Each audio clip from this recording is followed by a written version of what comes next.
Jesús o el secreto mortal de los templarios, de Robert Ambelain. Los años oscuros de Jesús. Si conociéramos a los demás como nosotros mismos, sus acciones más reprobables nos parecerían merecedoras de indulgencia. André Maurois. En el capítulo 14 seguiremos la tradición general de los ocultistas y esoteristas, que al igual que los talmudistas, pretenden que Jesús estuvo en Egipto para recibir allí la iniciación mayor, al término de largos años de probación. Esta hipótesis de los primeros, que en el caso de los segundos es una tradición histórica, vale lo que suelen valer los temas históricos cuando estos no se basan sobre conclusiones casi irrefutables, pero la hemos dado porque es la de muchos eruditos. Mas, ¿de qué sirve? Podemos admitir que Jesús, tal como intenta demostrar todo nuestro informe, era realmente el hijo primogénito de Judas de Gamala, y después de él, el jefe del integrismo judaico, y que siendo así fue a beber en una fuente tan impura para un judío rigorista como la magia y la religión egipcias, que eran ambas casi inseparables? No lo creemos. Es más probable que fuera en el seno de la comunidad judía de Alejandría, es decir, efectivamente en Egipto, donde recibiera por parte de los cabalistas judíos la iniciación en los arcanos supremos de un arte oculto, arte totalmente independiente de la tradición egipcia. Una vez establecido o admitido este hecho, sigue en pie el misterio de los famosos años oscuros de Jesús, dado que no estuvo obligado a pasar más de 20 años de su existencia fuera de su patria, a menos que la clave de este enigma se halle en el Evangelio de Lucas, de 18:35 a 19:28. Y eso es lo que vamos a estudiar ahora con toda atención. En Jesús en son temps, Daniel Robs nos dice lo siguiente: a veces hubo verdaderas luchas contra los romanos o contra los príncipes herodianos, sus lacayos. Ya hemos visto aquella que ensangrentó el advenimiento de Arquelao. Los rebeldes, protegidos por barricadas en el atrio del templo, habían repelido los primeros asaltos. Incluso se había tenido que emplear toda la fuerza disponible para vencer la resistencia, al precio de la muerte de 3.000 hombres. Después, mientras Arquelao se encontraba en Roma, los disturbios se habían reemprendido. El país entero se había envuelto en llamas y sangre. En Judea, 2.000 soldados de Herodes, despedidos, habían asaltado a las tropas romanas. Judas, hijo de aquel Ezequías, que tantos problemas había causado a Herodes, se apoderó del arsenal de Séforis, y él mismo se erigiría en rey.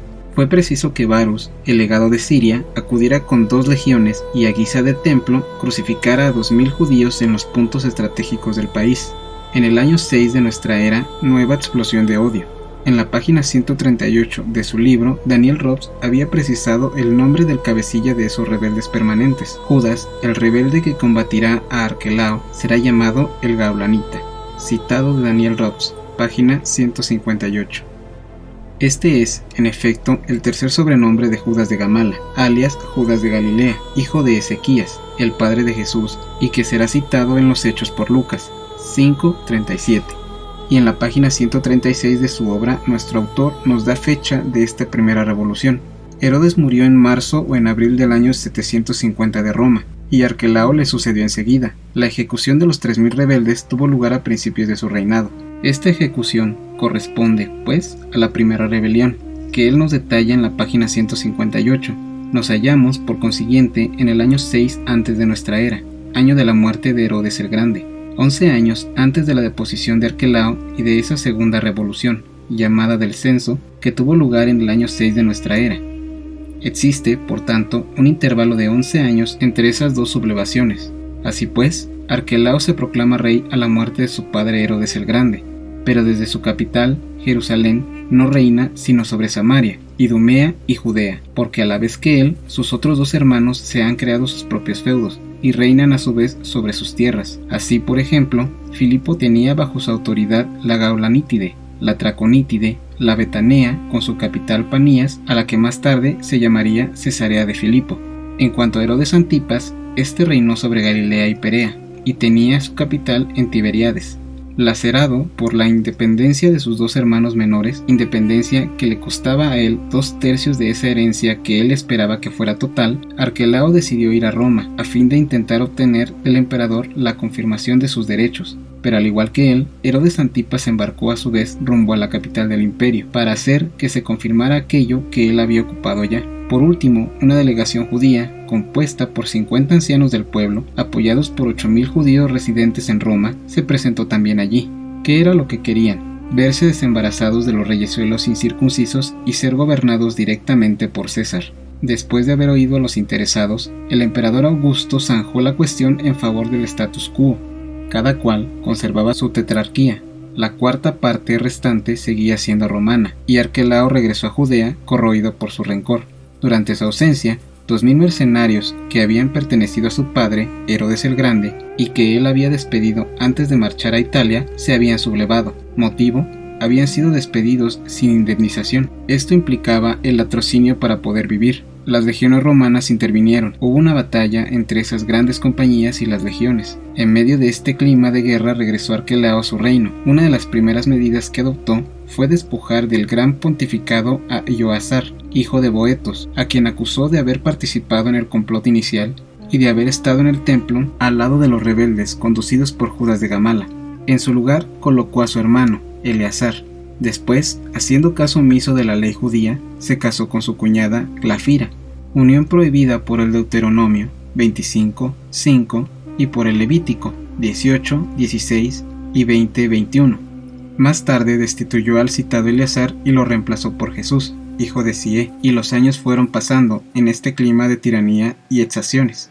Fue entonces cuando los judíos y los samaritanos, no pudiendo soportar más a Arquelao, depositaron una queja formal contra él ante el emperador. Este lo mandó detener en el curso de un festín, y después de haberle escuchado en Roma, lo condenó al exilio en Vienne, en el Valle del Ródano, donde moriría.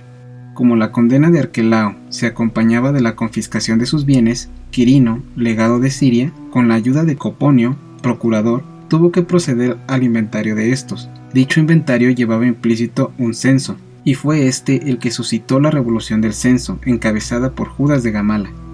Nos encontramos ahora en el año 6 de nuestra era. Hace, por lo tanto, 12 años que ha muerto Herodes el Grande.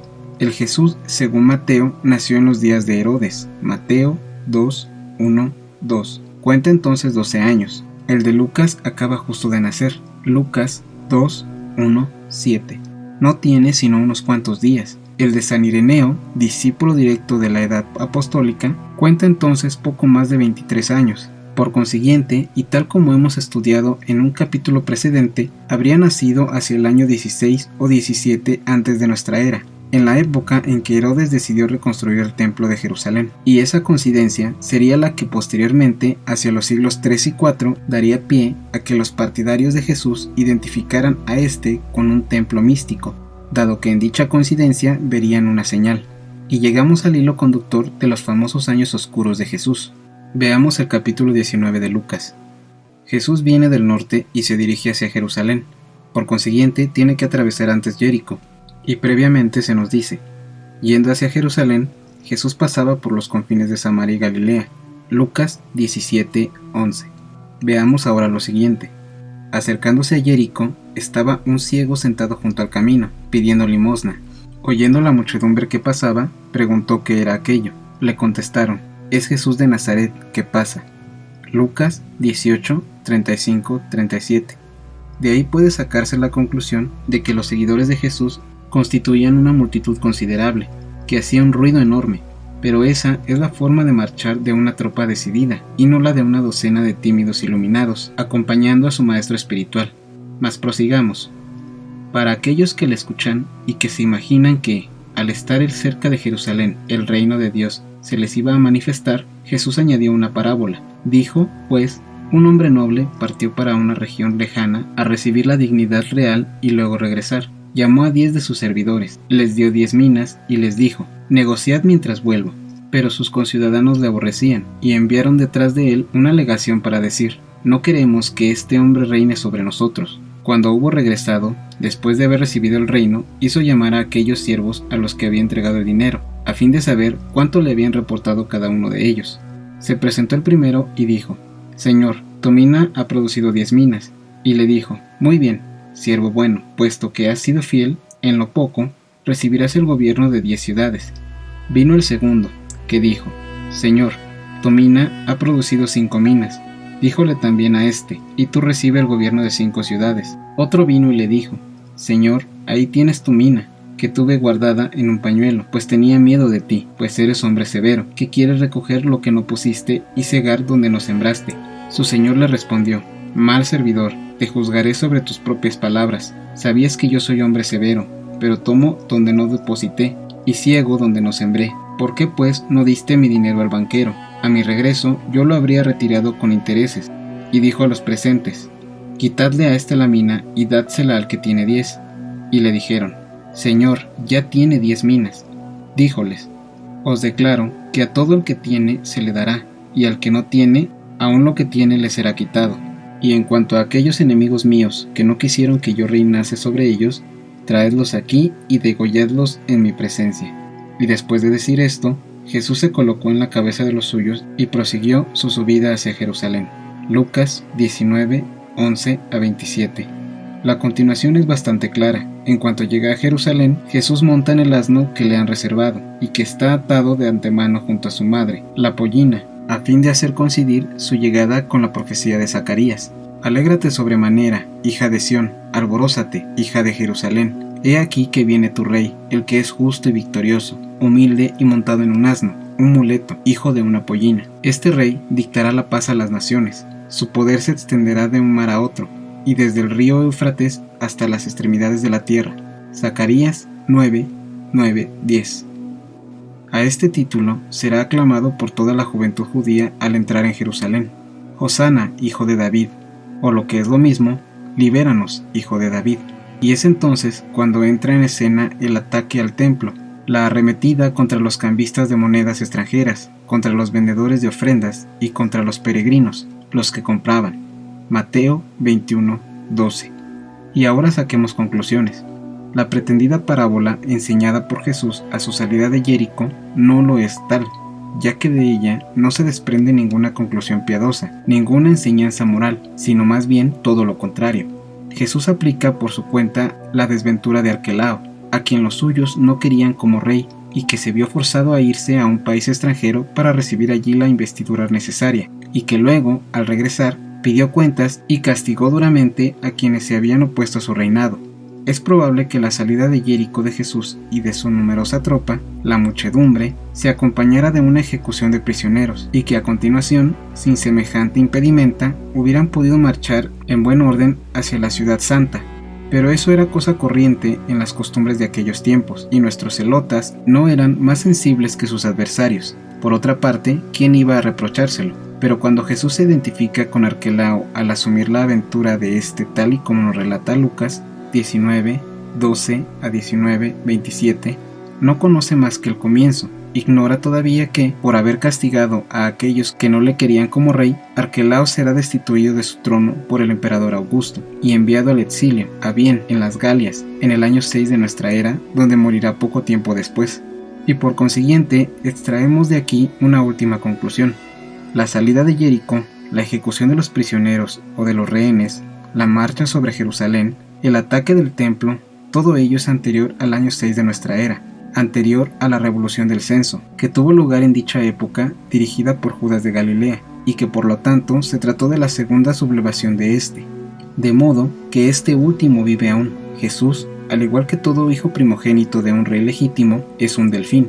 Es perfectamente hijo de David, su heredero, y tiene a su mando, como los príncipes de antaño, una unidad militar en el ejército de su padre. Así pues, el ataque al templo y la irrupción en la ciudad santa, ante las aclamaciones de la juventud judía, tuvo lugar en el periodo que Daniel Robs nos describe en la página 158 de Jesús en Son Temps, edición de 1945. Después, mientras Arquelao se encontraba en Roma, los disturbios se habían reemprendido, el país entero se había envuelto en llamas y sangre. En Judea, 2000 soldados de Herodes, despedidos, habían asaltado a las tropas romanas. Judas, hijo de aquel Ezequías, que tantos problemas había causado a Herodes, se apoderó del arsenal de Séforis, y él mismo se erigió en rey, citado de Daniel Robs. Es más que probable que el ataque al templo de Jerusalén, encabezado por Jesús, tuviera como objetivo apoderarse del tesoro del templo y del arsenal del mismo, ambas cosas indispensables para una insurrección, el dinero y las armas. Nos encontramos entre el año 3 y el año 2 de nuestra era aproximadamente, y Jesús tiene unos 20 años. Este episodio forma parte de la revuelta latente, en espera de la grande, llamada la del censo, en el año 6, que Daniel Roth resume así: Judas el rebelde, que combatirá a Arquelao, será llamado el Gaolanítida. Por otra parte, no es desatinado suponer que, a ejemplo de su padre, Judas de Gamala, al apoderarse primero del arsenal de Séforis y del tesoro que éste cobijaba, Jesús intentará apoderarse durante ese golpe de mano sobre el templo de las armas almacenadas en el arsenal de la milicia del templo, y en la misma ocasión del tesoro de este último. La existencia de ese tesoro del templo era cosa conocida de todos, y tal como nos cuenta Flavio Josefo, había tentado ya a Herodes y luego a los romanos. Pilatos, por su parte, había extraído cantidades, con la excusa de tener que realizar conducciones de aguas en Jerusalén. Jesús también pudo haber pensado en ello, para alimentar su tesoro de guerra y, especialmente, para asegurar la subsistencia de su tropa, compuesta por vagabundos, gente errante, que nunca tuvo oficio o que lo perdió, y cuyas viviendas habían sido incendiadas por los romanos en el curso de sus represalias. En efecto, se nos dice que a menudo quedaba mirando los cepillos del templo, observando la cuantía de las sumas que los peregrinos depositaban en ellos. Jesús, habiéndose sentado frente al gasofilacio, observaba cómo la gente iba echando monedas. Marcos 12:41. Tal como hemos evocado en otro lugar, fue probablemente en el curso de un ataque ulterior al templo cuando el famoso Jesús Bar Abba fue detenido por los romanos y encarcelado junto con sus otros sediciosos, por asesinatos cometidos durante una revuelta. Marcos 15:7. Pues no es posible que los romanos se hubieran dejado sorprender por 2 veces consecutivas y tan próximas la una de la otra. Las circunstancias posteriores a la detención de Jesús indican, por otra parte, que de lo que se trata no era de tomar medidas contra un predicador iluminado, sino contra el jefe de unos guerrilleros, contra un rebelde. Esta hipótesis aparece confirmada por lo siguiente: del hecho de que en los Olivos se hubiera producido un combate, nos basta como prueba este pasaje de Lucas. Entonces, viendo aquellos que estaban con él lo que iba a suceder, le dijeron: Señor, ¿herimos con la espada? Lucas 22:49. Por consiguiente, todos iban armados. No habían hecho sino seguir la consigna que Jesús les había dado en la víspera: y aquel que no tenga espada, venda su manto y cómprese una. Lucas 22:36. Primera conclusión: los que no tenían espada todavía constituían una minoría ínfima, puesto que Jesús dijo: aquel que, lo cual da a entender que si hay alguien que, por negligencia, no tiene todavía espada. Segunda conclusión: son lo suficientemente numerosos como para plantearse la posibilidad de resistir a la cohorte de los veteranos, 6 centurias de élite, y a su refuerzo, formado por los milicianos del templo. Estamos muy lejos de los 11 fieles alrededor de un Jesús pacífico. Esta actitud beliciosa de hombres armados agrupados alrededor de su jefe viene justificada por la célebre frase de Jesús: no he venido a traeros la paz, sino la guerra. Lucas 12:51. Partiendo de esta premisa, ¿cómo no vamos a considerar como una interpolación posterior del siglo IV, como siempre, la frase quien a hierro mata, a hierro muere, si está en contradicción formal con la orden dada por Jesús de armarse, si es preciso a una costa de vender las ropas, a menos que supongamos que era inconsecuente o que se burlaba de sus fieles, lo cual, después de todo, también podría ser. Y ahora abordamos el problema de los excesos inevitables de los celotas, que el acta de acusación englobará bajo la denominación general de bandolerismo, y aquí, una vez más, será Simón Pedro quien nos dará la clave, como demostraremos en un posterior capítulo.